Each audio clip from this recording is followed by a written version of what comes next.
오늘은 교재 38페이지가 되겠습니다. 교재 없으신 분 손 들어주시면 목사님들께서 여러분에게 드리도록 하겠습니다.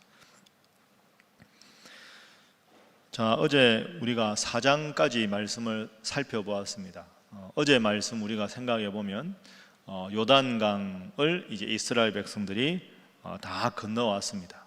그리고 제사장들이 언약궤를 메고 있으니까 이스라엘 백성들도 속히 요단강을 건너가고, 또 하나님께서 하나님 앞 바로 선 여호수아를 크게 해주셔서, 여호수아가 스스로의 명예를 드러내려고 한 것이 아닌데 이 하나님께서 여호수아 이름을 크게 해주셔서 높임을 받게 된 그런 일을 우리가 살펴보았습니다.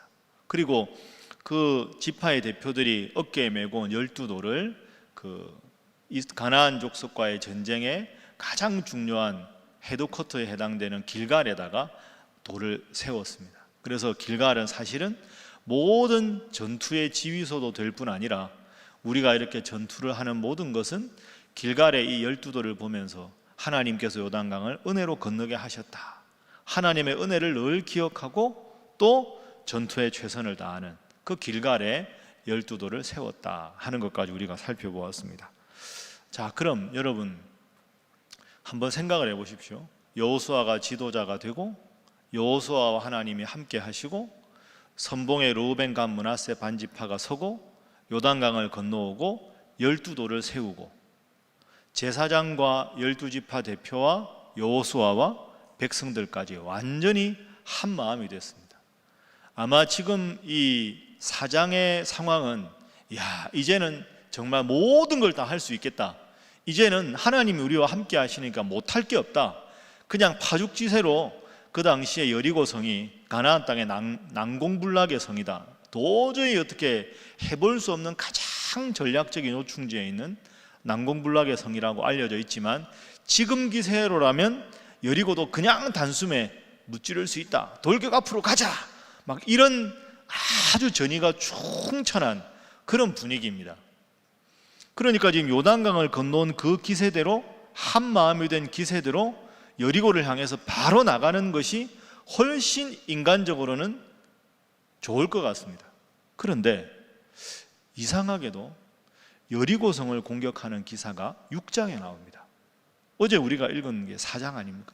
그러면 4장까지 한 마음이 되고 기세가 등등한 이스라엘이 파죽지세로 여리고성을 향해서 밀어붙여야 하는데 하나님은 그렇게 하기를 원하지 않으셨습니다.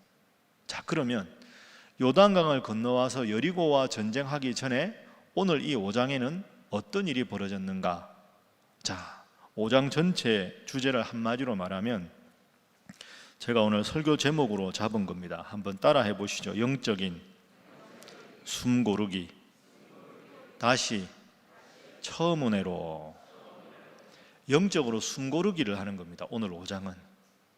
그리고는 다시 처음 은혜를 마음 깊이 새기고, 그걸 깊이 새긴 후에 여리고성을 향해서 돌격하는 거죠. 자, 교재를 보겠습니다. 첫 번째 말씀드린 대로 파죽지세 거침없는 이스라엘입니다. 요단강을 건너고 지휘소를 길갈에 세우고 모두가 한 마음이 되었습니다. 최고의 상황을 구가한 것이지요. 적군들은 어땠을까요? 가나안 족속들은 정신을 잃었습니다. 자, 5장 1절 어떻게 시작하는가 화면 보시죠. 함께 읽어봅니다. 시작. 요단 서쪽에 아모리 사람의 모든 왕들과 해변의 가나안 사람의 모든 왕들이 여호와께서 요단물을 이스라엘 자손들 앞에서 말리시고 우리를 건너게 하셨음을 듣고 마음이 녹았고 이스라엘 자손들 때문에 정신을 잃었더라. 아멘. 그러니까 요단강 서편에 있는 모든 가나안 왕들이, 아니 그 200만 명이 요단강을 그냥 건넜대. 어떻게? 아니 그냥 발을 딱 디뎠는데 요단강이 쫙 그냥 마른 땅처럼 돼서 전부 건넜다는데 어떻게 그런 일이 가능해? 이야, 그들이 섬기는 여호와 하나님은 진짜 대단하네, 이렇게 된 거죠. 여러분, 성경에 이런 표현이 잘 안 나오는데 1절 마지막에 보면 마음이 녹았고 정신을 잃었다, 이걸 요즘 말로 하면 뭘까요? 마음이 녹았고 정신을 잃었다. 요즘 젊은 사람 쓰는 표현으로 멘붕이 왔다 이거죠. 멘탈 붕괴. 이 뭐 방법이 없는 겁니다. 자기들은 전투 준비를 하고 있는데 전투 준비하면서 속으로 무슨 생각을 했을까요? 에이, 저 요단강이 있는데 저 강물이 지금 제일 깊을 텐데 저놈들 와봐야 요단강 앞에서 고꾸라지고 아무도 못 건너와. 사실 우리가 전쟁 준비하지만 할 것도 없어, 못 건너오는데, 이렇게 생각하고 있는데 아무런 뗏목도 없이 멀리서 보니까 소문을 들으니 200만 명이 그냥 쫄래쫄래 그냥 이렇게 마른 땅처럼 건너왔다더라. 그리고 길갈에다가 뚝 진을 쳤다는데 어떻게 건너왔대? 몰라, 그냥 걸어왔대. 몇 명이? 200만 명이. 말이 돼? 봐, 길갈에 있잖아. 어머나, 이게 무슨 일인가. 그러니까 뭐 전투를 하기도 전에 지금 전의가 상실된 상태, 마음이 녹았고 정신을 잃었다, 멘붕이 왔다. 바닥에 털썩 주저앉는 상황 아니겠습니까? 이 상황에서 돌격 앞으로 해야 되는데 하나님이 안 그러십니다. 이상하지요? 자, 제가 썼습니다. 정신을 잃은 적군들, 아군의 사기는 최상이고 적의 사기는 최악이다. 여리고가 눈앞이다. 돌격 앞으로 해야 되는데 그건 6장이다.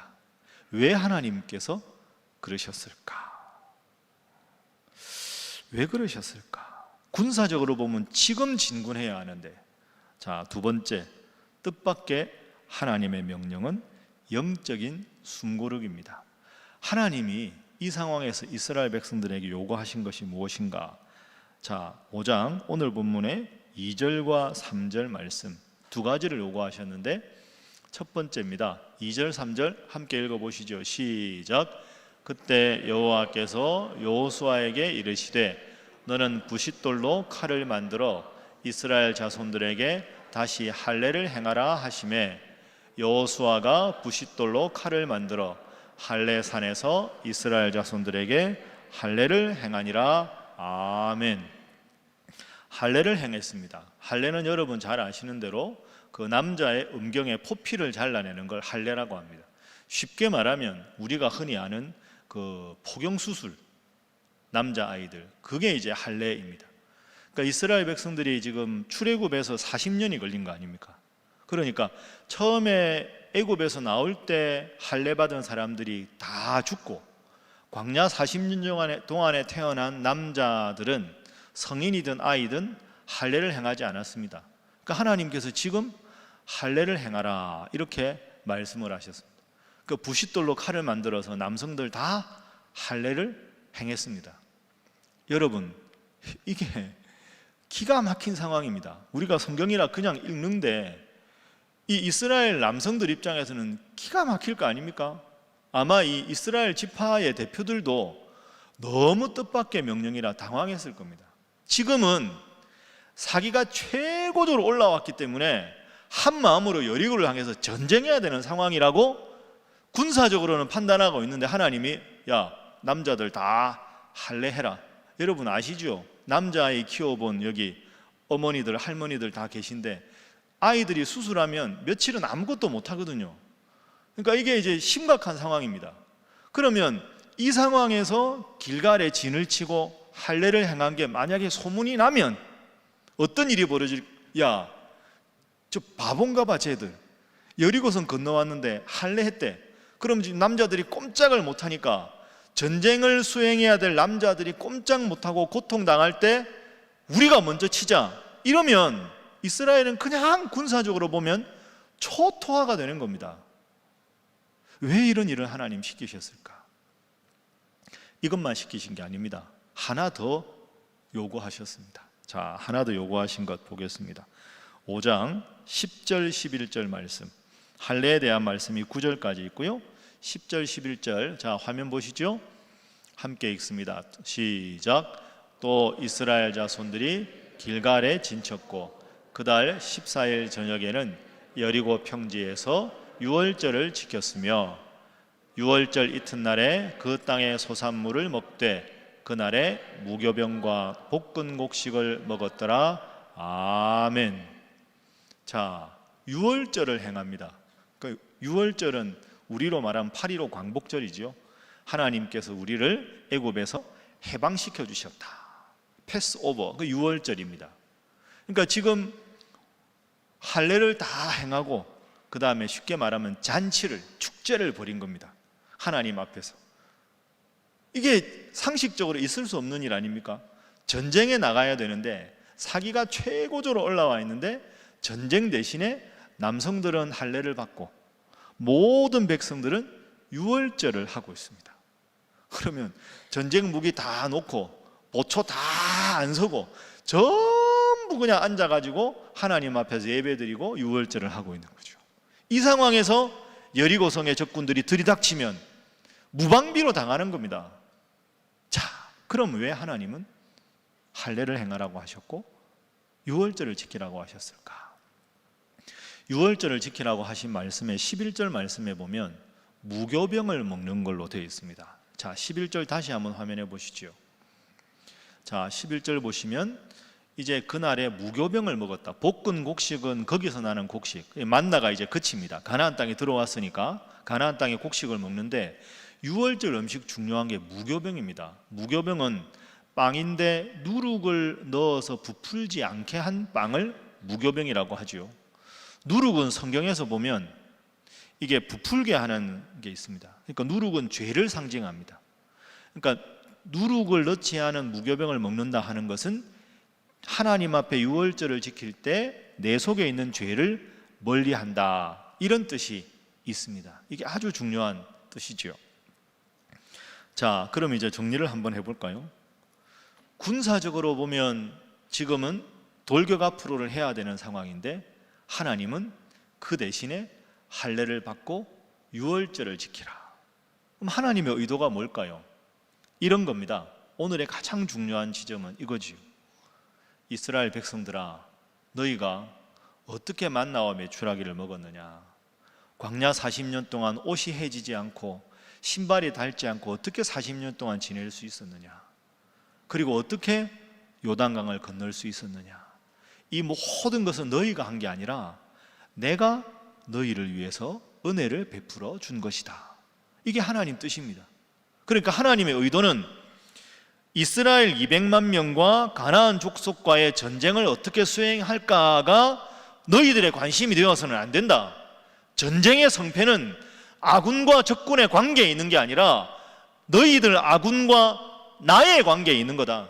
너희가 내 앞에 바로 서면 내가 전쟁을 승리하게 해줄 것이고, 너희가 내 앞에 바로 서지 않으면 아무리 준비를 해도 전쟁에 지는 것이다. 이게 세상을 살아가는 이치고 전쟁의 근본적인 원리다. 그러니 지금 적군의 사기가 저하되고 너희들의 사기가 충천하다고 해서 전쟁할 때가 아니다. 전쟁의 모든 때와 방법과 성패는 내가 정하는 것이다. 그러니 나 앞에서 거룩하게 하라. 할례를 행하고도 적군이 침입하지 않는 걸 보면서 아, 그렇구나. 하나님이 적군을 막아주셔야 우리가 안전할 수 있는 거구나. 우리가 전투 준비를 하고 대열을 정비하기 전에 하나님 앞에 감사하고 예배하는 유월절 절기를 지키는 것, 이것이야말로 하나님 앞에서 전쟁에서 승리하는 방법이다. 그걸 철저하게 깨달아라 하는 것이 하나님의 교훈입니다. 그래서 여러분, 이상의 내용을 통해서 두 가지를 깨달을 수 있습니다. 한번 따라해 보시죠. 하나님 앞에서 바로 서기만 하면 현실의 전쟁에서 승리할 수 있다. 여러분 믿습니까? 이게 근본입니다. 하나님 앞에서 내가 바로 서는 것, 그게 되면 현실의 그 어떤 어려움과 그 어떤 전쟁에서도 승리할 수 있다. 그래서 할례와 유월절을 하나님께서 명령하신 거죠. 여러분, 이게 오늘 우리에게도 똑같이 적용이 됩니다. 우리가 이렇게 하나님 말씀을 듣지만 세상에 나가면 기도하기보다는 회의를 먼저 하고 하나님 말씀보다는 다른 자료를 읽고 그것에 의존하는 경우가 참 많습니다. 여러분, 오늘 본문을 깊이 생각해 보십시오. 정말로 분위기는 바로 여리고로 가야 될 것 같은데 하나님은 의도적으로 그걸 막으셨습니다. 그게 아니니까. 여리고성을 어떻게 공격할까가 너의 관심이 되어서는 안 된다. 내가 하는 거다. 그러니 내 앞에서 바로 서면, 그것만 하면 내가 너의 인생을 책임져 주고 너희 이스라엘 모든 200만 명 이 민족을 책임져 줄 것이다. 하나님 앞에 바로 서면 현실의 전투에서 승리한다. 여러분, 이 귀한 교훈, 성경 전체를 관통하는 교훈입니다. 마음에 깊이 새기시고 늘 하나님의 지혜로 이 세상을 승리하는 삶을 살아가시기를 주님 이름으로 축복합니다. 자, 그래서 두 번째는 같은 맥락에서 전쟁의 성패는 적군과의 관계가 아니라 나와 하나님과의 관계다. 이걸 기억하셔야 합니다. 같은 주제지요. 전쟁의 성패는 눈에 보이는 나와 적의 관계가 아닙니다. 나와 하나님의 관계입니다. 그걸 가르쳐 주시기 위해서 하나님은 할례와 유월절을 명령하신 거죠. 이제 마지막 한 가지만 더 정리하고 말씀을 마치겠습니다. 자, 그렇게 하고 나서 하나님께서 여호수아를 따로 부르십니다. 그 장면은 13절부터 15절에 나오는데요. 자, 하나님의 군대 장관, 여러분 오늘 본문에 보시면 읽지 않았는데 13절에 보면 여호수아가 여리고 가까이 이르렀을 때 하나님의 군대 장관이 여호수아에게 옵니다. 그리고 여호수아에게 한 가지 명령을 합니다. 자, 15절입니다. 5장 15절. 자, 화면 보시죠. 함께 읽습니다. 시작. 여호와의 군대 대장이 여호수아에게 이르되 내 발에서 신을 벗으라. 내가 선 곳은 거룩하니라 하니 여호수아가 그대로 행하니라. 아멘. 여러분, 저 본문 어디서 많이 본 것 같지요? 내 발에서 신을 벗으라. 어디 나옵니까? 하나님께서 모세를 부르실 때도 내 발에서 신을 벗으라. 왜 하필이면 신 벗으라 그랬을까요? 상식적으로 뭐 무릎을 꿇어라, 손을 봐라, 뭐 이렇게 안 하고, 발은 우리 몸에서 제일 지저분한 부위입니다. 그리고 거기는 광야니까 얼마나 지저분했겠습니까? 그러니까 발에서 신을 벗으면 내 발이 보이는 거죠. 발은 지저분합니다. 그게 나의 영적인 상태를 상징하는 거죠. 죄 때문에 지저분해진 영적으로 지저분한 나의 추한 모습이 광야 먼지가 묻어서 지저분하고 시커먼 때가 낀 그 발이 상징하는 겁니다. 그래서 내 발에서 신을 벗어라 하는 말은 내가 얼마나 죄인인지 스스로 느껴라. 더 나아가서 이 모든 죄임에도 불구하고 내가 너를 불러주었다 하는 하나님의 은혜를 늘 감사하며 살아라. 죄인임에도 너를 불러주었으니 늘 겸손하라. 이런 뜻입니다. 그래서 발에서 신을 벗어라 하는 단어는 세 가지 단어를 꼭 기억해야 합니다. 따라해 보시죠. 나의 죄, 나의 겸손, 하나님의 은혜. 그렇습니다. 그 지금 13절에 읽어보면 이렇거든요. 여호수아가 지금 여리고 가까이 갑니다. 이게 무슨 뜻일까요? 여호수아 마음에는 부담이 있었던 겁니다. 지금까지 분위기 좋았는데 여리고성을 공격하긴 해야 되는데 어떻게 해야 될까가 마음이 얼마나 고민이 많았겠습니까? 여리고 가까이 가면서 전략과 전술을 계속 머릿속에 구상하는 겁니다. 그때 하나님이 딱 스톱을 시키십니다. 여호와의 군대 장관을 딱 보내서 여호수아야 신발 벗어라. 무엇이 보이느냐? 지저분한 제 발이 보입니다. 그것이다 여호수아야. 너 지금 여리고성을 바라보면서 어떻게 전략과 전술을 짤까? 그거 할 때가 아니다. 내가 전투한다니까. 내가 지휘한다니까. 너는 이렇게 지저분하지만 내가 너를 지도자로 썼다. 너는 겸손하게 나의 은혜만 구해라. 그러면 여리고성은 내가 알아서 무찔러 줄 것이고 내가 알아서 함락시켜 줄 것이다. 이게 하나님의 뜻입니다. 자, 오늘 말씀을 정리하겠습니다. 군사적으로는 최고로 분위기가 좋았지만 하나님은 여리고성 공격을 금세 허락하지 않으셨습니다. 내 앞에서 할례를 행하고 유월절을 지키고 여호수아야 신발을 벗어라. 현실적인 전투의 모든 승부의 가장 중요한 관건은 내가 얼마나 준비되었느냐가 아니다. 너희가 하나님 앞에 바로 서면 하나님이 승리하게 해 주셔야 전쟁에서 승리하는 것이다. 이것이 오늘 본문의 가장 중요한 교훈입니다. 여러분, 오늘 새벽에 하나님 앞에 오셨습니다. 잘하셨습니다. 훌륭하십니다. 하반기 첫날을 하나님 앞에 오셨습니다. 어떻게 살아가시겠습니까? 오늘 본문 꼭 기억하십시오. 하나님, 제가 매일 아침에 눈 뜨면 먼저 기도하겠습니다. 먼저 하나님 말씀 묵상하고 하나님 말씀을 마음속에 계속 머릿속에 새기면서 하나님 뜻을 이루어가는 삶을 살겠습니다. 하나님, 코로나19 때문에 경제적으로 어렵고 사업도 어렵고 아이들도 힘들어하고 저도 어떻게 해야 될지 모르겠습니다. 마치 여리고성 앞에서 답답한 마음으로 여리고를 바라보는 여호수아의 심정이 제 심정입니다. 그때 내 발에서 신을 벗어라. 너는 죄인이지만 내가 너와 함께 할 테니 걱정하지 말아라. 제가 그 하나님만 바라보겠습니다. 하나님, 제 인생을 지켜주시고 우리 가정을 지켜주시고 우리 직장을 지켜주시고 우리 교회를 지켜주시고 이 나라 이 민족을 지켜주시옵소서. 그 마음으로 하나님 앞에 바로 서서 여러분의 능력이 아니라 하나님의 능력으로, 여러분의 뜻이 아니라 하나님의 뜻으로, 여러분의 방법이 아니라 하나님의 방법으로 이 하반기 6개월을 주님 때문에 승리하는 우리 살아가는 신일의 모든 성도들이 되시기를 주님 이름으로 축복합니다. 기도하겠습니다. 자, 이 시간 세 가지 제목을 놓고 우리가 기도하겠습니다. 하나님, 인간적인 계획보다 하나님 앞에 바로 서는 일에 집중하게 하여 주옵소서. 하나님, 현실 세계의 모든 성패는 나와 세상의 관계에 있는 것이 아니라 나와 하나님의 관계에 있음을 깨닫고 그렇게 살게 하여 주옵소서.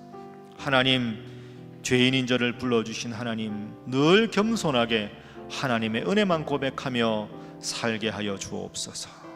이 세 가지 제목으로 우리 주님 앞에 간절히 기도하신 후에 각자 기도하고 돌아가겠습니다. 다 함께 기도합니다. 주여 믿습니다. 주여 믿습니다. 주여 믿습니다. 하나님 사랑의 하나님 감사합니다. 아버지,